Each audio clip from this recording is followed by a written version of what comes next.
Payg'ambarimiz alayhisolatu vassalom aytadilarki, kim ilm olish yo'liga tushgan bo'lsa, jannatning yo'liga tushgan bo'ladi deydilar.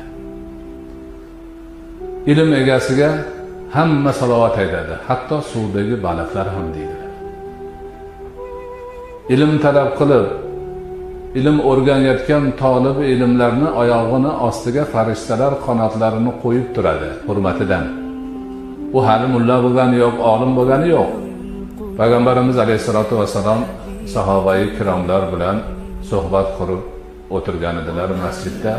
3 kishi kirib keldi.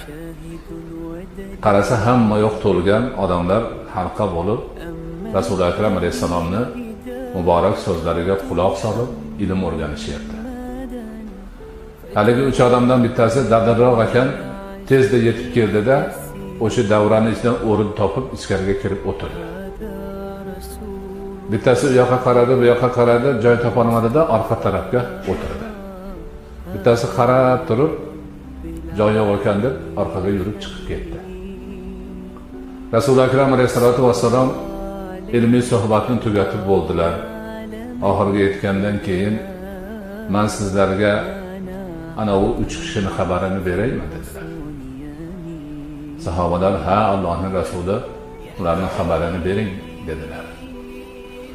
Ulardan kelib ichkariga kirib o'tirgan ilmga o'zini urgan edi, Alloh uni qabul qildi, mukofotladi. Bittasi uyalib orqada o'tirib qolgan edi, Alloh ham undan uyaldi.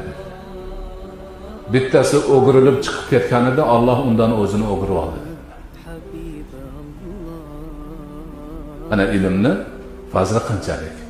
Ilmga o'zini urganga Alloh o'zini taqdim qilib, mukofotini berib, demak u bandani ajr savobga ko'madi, xayr barakaga ko'madi, yaxshilikka